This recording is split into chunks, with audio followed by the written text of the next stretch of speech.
Welcome to Breaking Ties, Destination Divorce. This is your go-to source for practical advice and support while you go through the divorce process. Join us each weekday for a quick chat where we'll cover a variety of topics such as child custody, property division, and self-care.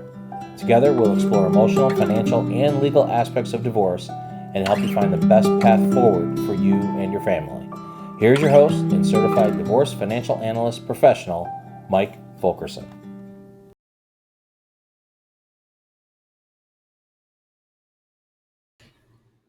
Hello, everyone, and welcome back to Breaking Ties, Destination Divorce. I'm your host, Mike Fulkerson, financial advisor and certified divorce financial analyst professional. And today we are going to take on a common question, and that is, can child support be modified after the divorce is finalized? And the short answer is yes, but it does come with some important details from the standpoint of how and when. Now, child support, as we know, is a court-ordered financial obligation from one parent to the other for the benefit of the child.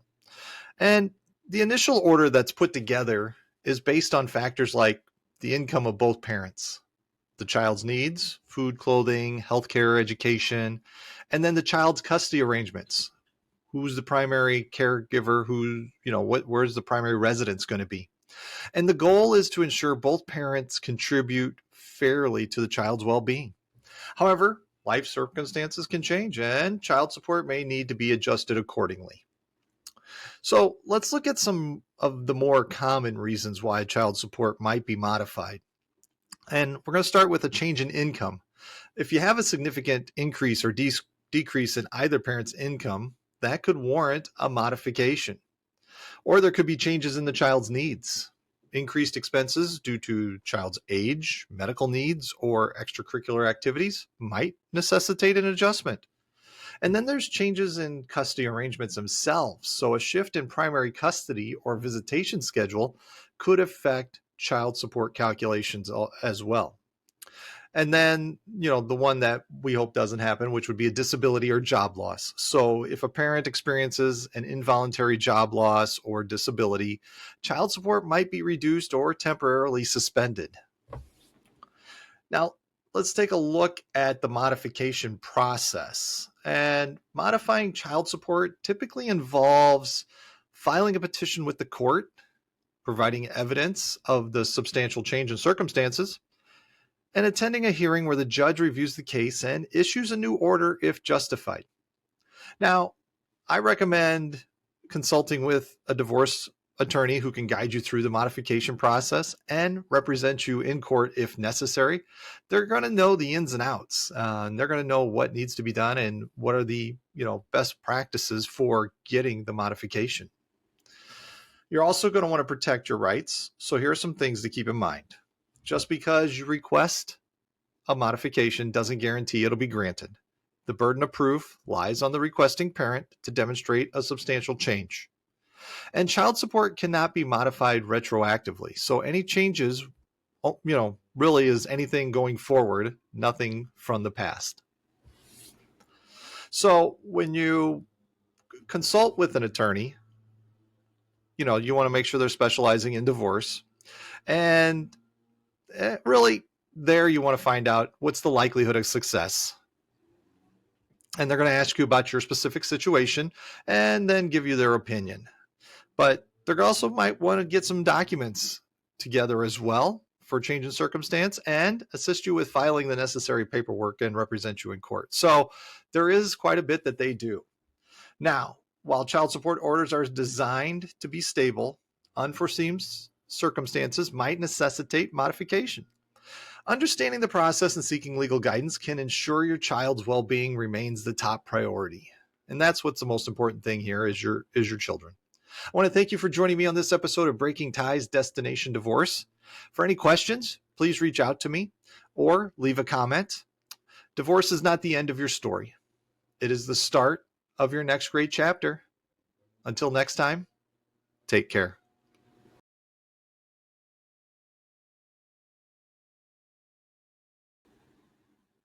Hello, and welcome back to Breaking Ties Destination Divorce. I'm your host, Mike Fulkerson, financial advisor and certified divorce financial analyst professional. And today we're going to get into the world of no fault and fault based divorces. Understanding the differences can significantly really impact your divorce process. All right, we're going to start with understanding the no fault divorce. So, this is the most common type of divorce in the United States. In a no fault divorce, you don't need to prove your spouse's wrongdoings as any reason for the breakdown of the marriage. The grounds for divorce simply come down to irreconcilable differences or irretrievable breakdown. This means neither spouse is assigned blame. Now, there are some benefits associated with the no fault divorce. And so, some of these advantages could include less emotional turmoil. It avoids the finger pointing and assigning blame that can occur in fault-based divorces. Faster resolution is not is something that could occur, and they're typically quicker and less expensive since there's no need for the lengthy court battle over who's at fault. And more, you look at this in perspective, it's kind of more focused on moving forward. And this allows both parties to focus on important matters like dividing assets, child custody arrangements, if you have kids, and reaching a fair settlement. Now, on to the fault based divorce. And in this scenario, one spouse files for divorce based on specific grounds established by your state law. And these grounds might include adultery, abandonment, mental or physical cruelty, domestic violence, alcohol or drug abuse. It's important to note that fault based divorces are quite less common these days. Now, here's some things to consider when choosing fault-based divorce. The emotional toll. It can be more emotionally charged process, reopening past wounds and potentially hindering civil co-parenting. And then you look at the cost and time. I mean, fault-based divorces are often more expensive and time-consuming due to the need to gather evidence and present it in court. And then limited impact. In many states, fault may have little or no bearing on the final outcome of the divorce, such as property division or spousal support. So which one's right for you? Well, there's no one size fits all answer. You really want to consider your priorities, and that is, do you want a quicker, less confrontational resolution, or is assigning blame important to you? Now, I will always recommend, consulting with a divorce attorney because it could be very important. And they can explain your state specific laws, advise you on the best approach to your situation, and guide you through the legal process. Now, understanding the difference between no fault and fault based divorce empowers you to make informed decisions for your future. Remember, the goal should be fair and efficient resolution that allows you to move forward with your life. Thank you for joining me on this episode of Is Divorce the Answer from the Breaking Ties podcast. And should you have any questions, please leave them in the comments or send them to me. Divorce is not the end of your story. It is the start of your next great chapter. Have a great day.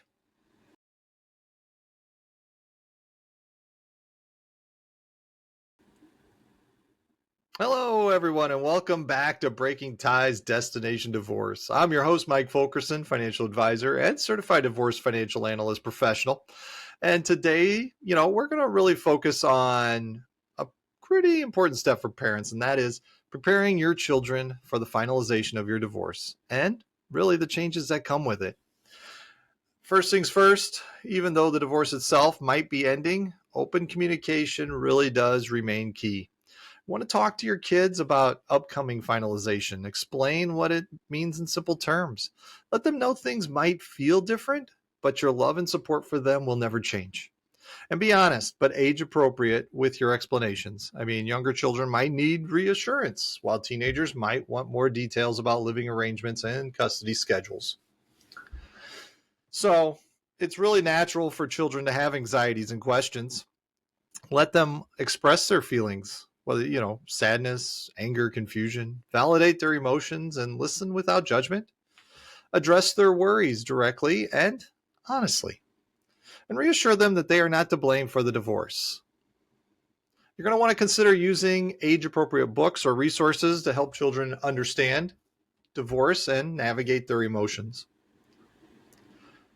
So we're going to be planning for the future here, because once the divorce is finalized, we're going to have to talk to our children about the upcoming changes. There's going to be changes to things like living arrangements.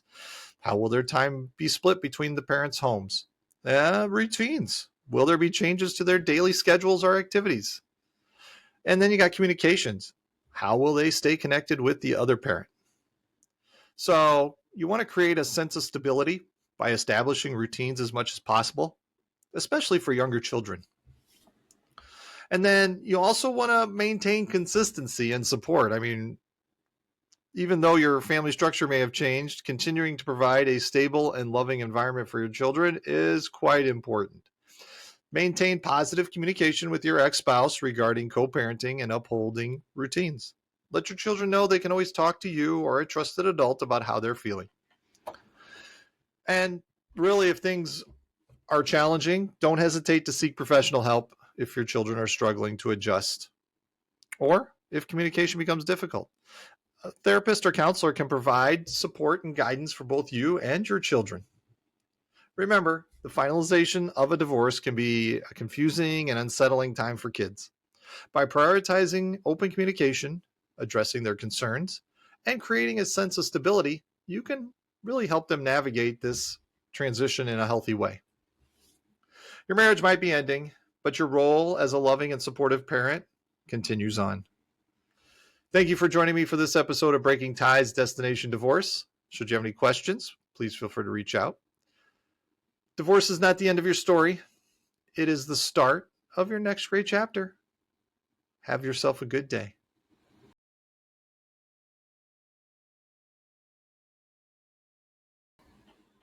Hi, everyone, and welcome back to Breaking Ties Destination Divorce. I'm your host, Mike Fulkerson, financial advisor and certified divorce financial analyst professional. And today we're going to be tackling a rather fairly common scenario, and that is what happens when one spouse owns a business during a divorce. This can only add complexity to the process, so we're going to go ahead and break it down. First, we need to determine the nature of the business. Was it established before the marriage, in which it could be considered separate property in some states? Was it started during the marriage, considered marital property in most states, or a combination of both? This distinction is crucial because it will influence how the business is handled in the divorce settlement. So, if the business is considered marital property, then it's going to need to be valued to determine its worth. And this might involve hiring a business valuation expert who will consider factors like financial statements, market value, future earning potential. Having a fair and accurate valuation is pretty important for an equitable division of assets. So we get the valuation. Then what do we have for options for the dividing up the business? Well, we got some potential outcomes here for the business in the divorce. And one is sell the business. Proceeds are then divided according to the court's decision. Pretty straightforward. You got the buyout, where one spouse buys the other spouse's ownership interest in the business. You got spousal ownership continues. One spouse keeps the business and the other spouse receives compensation for their share of its value through other marital assets. This option often requires a post-nuptial agreement outlining the division of future business profits. And then you got joint ownership continues. This is pretty less common, but in some cases, both spouses might retain joint ownership of the business and develop a co-parenting approach for managing it post-divorce. And we're really going to want to consult with a legal professional on this. Navigating the complexities of business ownership during divorce is probably best done with the help of a qualified professional. So an experienced divorce attorney really is going to be somebody you want on your team, and they're going to be able to advise you on the legal implications on your state laws and specific circumstances of your situation. They could also represent you in court if necessary to ensure a fair outcome regarding the business interest. And they could collaborate with the business valuation experts and other professionals to handle the process effectively.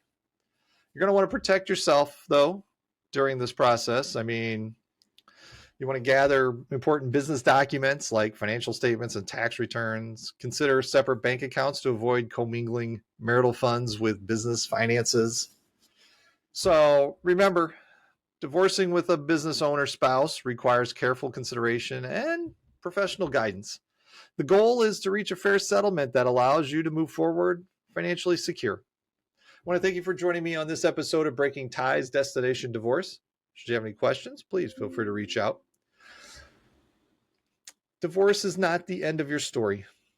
It is the start of your next great chapter. Take care.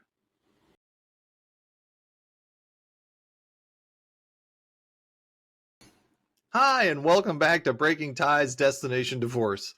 I'm your host, Mike Fulkerson, financial advisor and certified divorce financial analyst professional. And today we are going to tackle a question that frequently pops up, and that is, how long does spousal maintenance, also known as alimony or spousal support, last during a divorce?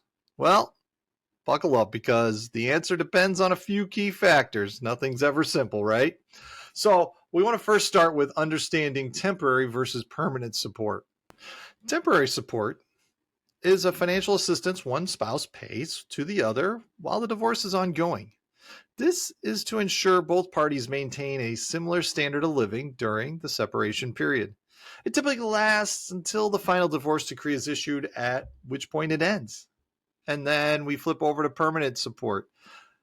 And this really is the court-ordered financial award paid by one spouse to the other after the divorce is finalized. This is less common and depends on specific circumstances of the case.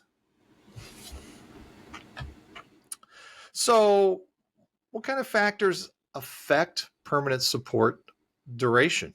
Now, if you're considering permanent support, there's going to be a few factors or more that influence how long it lasts. And one is the length of marriage. Generally, the longer the marriage, the longer the potential support period.